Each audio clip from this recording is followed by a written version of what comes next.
দুর্গাপুজোর ছুটিতে মুর্শিদাবাদ এসে ঘোড়ার গাড়িতে চেপে ঘুরে দেখুন ইতিহাস। মুর্শিদাবাদ শহরে আনাচে কানাচে বিভিন্ন জায়গায় ছড়িয়ে ছিটিয়ে আছে ইতিহাসের বহুমূল্য সম্পদ। দুর্গাপুজোর ছুটিতে মুর্শিদাবাদে এসে নবাবী আমলের স্বাদ নিতে সুসজ্জিত ঘোড়াতে চেপে ঘুরে দেখুন ইতিহাসের সন্ধান। ঘোড়া গাড়িকে ভালোবাসে কিসের জন্য? ওই ঐতিহাসিক জিনিস ঘোড়া গাড়িটা, এর জন্য। মানে ঘোড়া গাড়িটা পূর্বপুরুষ থেকে আছে তো, নবাবরা চালিয়ে গেছে, এই জন্য প্যাসেঞ্জার এসে ঘোড়া গাড়ি বেশি খোঁজ করে। একসময় ঠিকা গাড়ি নামে পরিচিত ছিল ঘোড়ার গাড়ি। আগে ঘোড়ার গাড়ি নিত্যদিনের সঙ্গী হলেও আধুনিকতার ছোঁয়াতে ঘোড়ার গাড়ির সঙ্গে কমে গেছে এই যাত্রীও। লালবাগ শহরে প্রতিদিন সকাল 10টা থেকে সন্ধ্যা পর্যন্ত চলে এই ঘোড়ার গাড়ি। অনেক মানুষ ঘোড়ার গাড়িতে চড়ার জন্য লালবাগ শহরে আসে।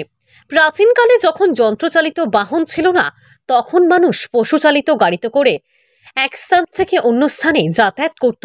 শুধু তাই নয়, জমিদার ও নবাবের বাহন ছিল এটি। কিন্তু আজ আর নবাব নেই, কিন্তু মুর্শিদাবাদ শহরে এলেই মিলবে নবাবের স্বাদের এই ঘোড়ার গাড়ি।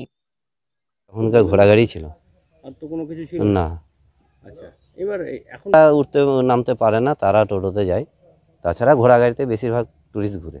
আর আপনার গাড়ি থেকে ওই স্টেশন, মুর্শিদাবাদ স্টেশন আছে, স্টেশন থেকে আসে টুরিস্ট বাস আছে, টাটা সুমো আছে। টাটা সুমোতে আসলে তারাও ঘোড়া গাড়িতে, শখে এসি গাড়ি থেকে আসলে ঘোড়া গাড়িতেই চাপে, ঘোড়া গাড়িটাকেই ওরা বেশি পছন্দ করে। বাইরে ঘোড়া গাড়ি নাই তো, এই জন্য এসে টুরিস্টরা এখানে বেশিরভাগ ঘোড়া গাড়িতেই ঘুরে।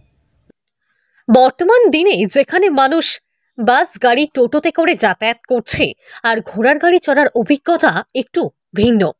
এতে চড়ে আশেপাশের সব দেখা যায়। উন্মুক্ত গাড়িতে বসে খোলা আকাশের নিচে টকবগিয়ে এগিয়ে যায়। তবে রূপকথার গল্পেও অনেক শুনলেও বাস্তবে দেখা যাবে হাজারদুয়ারিতে এলেই সুসজ্জিত বিভিন্ন ঘোড়ার গাড়ি সাজিয়ে তুলে পর্যটকদের কাছে আকর্ষণীয় গড়ে তোলা হচ্ছে।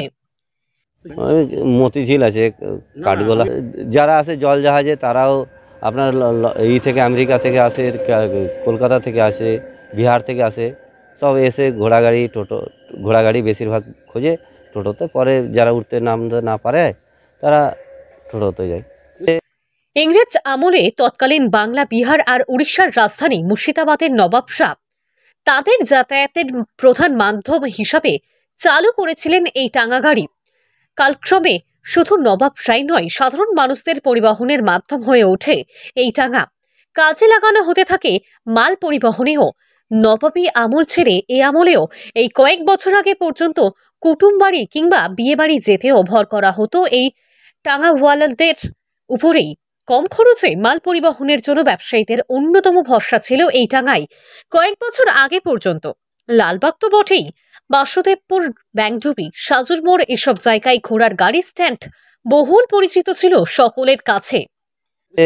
মুর্শিদাবাদে রানী ভবানী আছে, কীটেশ্বরী মন্দির আছে, জগৎবন্ধু ধাম আছে, খোসবাগ আছে, রোশনীবাগ আছে, মতিঝিল আছে, তারপরে কাটরা মসজিদ আছে, কামান আছে, ফুটি মসজিদ আছে, জগৎসরের বাড়ি, নসিপুর রাজবাড়ি, মির্জাপুরে কবর, জ্যান্ত কবর, হাজারদুয়ারি, ইমামবাড়া দেখার আছে। আচ্ছা, মানে মোটামুটি 2-3 দিন লাগবে। 2-3 দিন লাগবে। মুর্শিদাবাদে একদিন ট্যুর করা যায় না, 3 দিনের এই 3 দিন ট্যুর আছে। 2 থেকে 3 দিন। হ্যাঁ, তো আপনারা তো গাড়িতে করে তো ঘোরান। হ্যাঁ, 2-3 দিন থাকলে প্যাসেঞ্জারকে ঘোরাবো।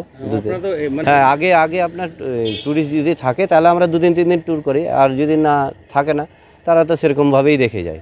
আর এখানে থাকলে একটু ভালো হয়, প্যাসেঞ্জার 2-3 দিন ট্যুর করলে প্যাসেঞ্জার ভালোভাবে ঘুরে যায়, আর আমাদেরও দুটো পয়সা হয় বেশি। মুর্শিদাবাদ থেকে কৌশিক অধিকারীর রিপোর্ট, লোকাল 18 বাংলা।